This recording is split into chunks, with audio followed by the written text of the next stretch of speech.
What's going on, everyone? Welcome back. We have another out the front today. I don't know. I've had a couple out the fronts here recently, which is kind of cool. They're not my favorite thing because I'm just not that big of an automatic guy. You know, hey, what are you going to do, right? Kind of fun, kind of cool. Eh. But this is a Microtech, which is very similar to the custom one I just recently did. Here's the information if you really want to know. Put that off to the side. But this is their more, production line, mid-tech line, if you'd call it. But very similar dimensions as the custom that I had in on the channel recently. And I'll put a link to that one down below if you didn't see it. It was fan-freaking-tastic. It came to me to help the owner sell it, and I did sell it to actually a friend, and he absolutely loves it. This one came to me via as a partial trade. I had done the Knights Elements kukris, the folding kukri and the fixed kukri, and as I kind of mentioned in the video, they just weren't for me. I got them more for the channel. So I posted those up for sale, and somebody reached out and said, hey, how about this plus some cash? We went back and forth, and there you go. That's how I ended up with this Microtech. And I knew when I kind of did a trade that I probably wasn't going to keep it because, again, I'm not a big automatic guy. And it has since sold this morning that I am filming this video. So it will be at the new owners before this video even airs, because I've got videos banked up, which I'm super excited about. Which brings me to a quick commercial break. If anybody has anything you would like to loan in, I am super happy to do that. You don't need to be selling it, just anything that anybody is willing to lend to me to do videos on and then send back to you. Please hit me up at my email down below. I would absolutely love it. That's how I am able to keep pumping out content every day. And I've been thinking of, maybe upping it to a couple of videos a day. I don't know, but I'll need your help to do that because I just don't have the inventory.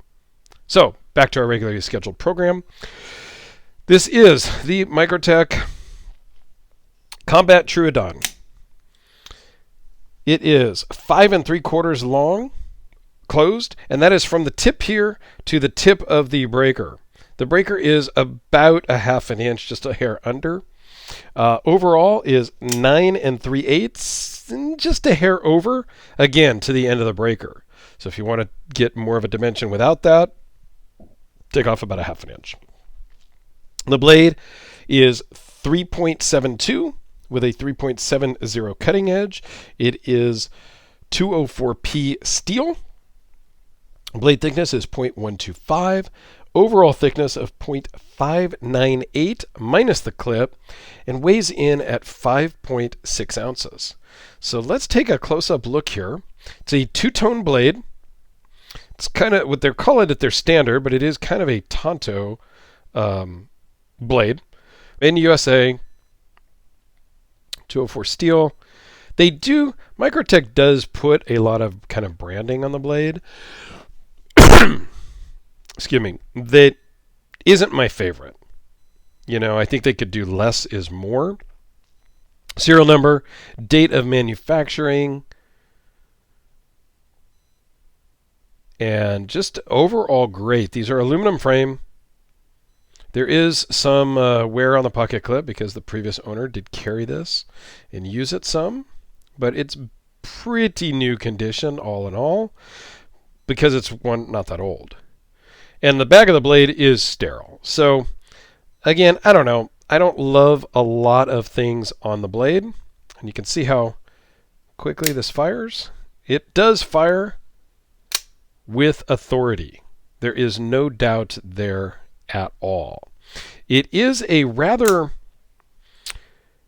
not going to say, to deploy it is pretty easy. There is a lot of force needed on this trigger, though. It's not going to, a lot of people with Automatics are concerned about it going off in your pocket and stabbing you in the thigh. There are no safeties on this one. A lot of times you'll have a safety on an automatic. Those are mostly sight openers, but there are some out the fronts that do have a safety, if you will. These do not have a safety, nor do they need it. You can see how far you really need to move this before it deploys. And it's just a lot of throw. So it's not going to, and it takes some force. This is not going to deploy by accident, ever. And then you need roughly the same amount of pull and pressure to retract it. So the retraction on this, in my opinion, could be easier. It's a bit heavy to retract, but the deployment is pretty easy. And I think that's the way your hand is, and you're pushing, not pulling. It's the body mechanics that, in my opinion, and this was the same on the custom also, the deployment was great.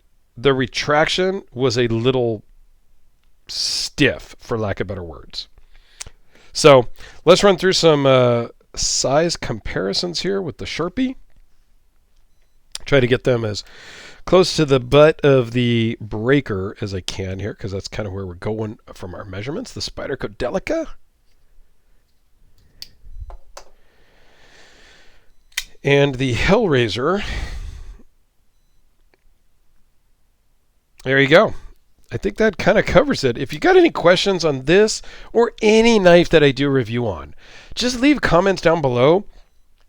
I love to interact with you guys and whatnot. That's always the fun part of it. So yeah, please leave comments, like and subscribe and all that other jazz.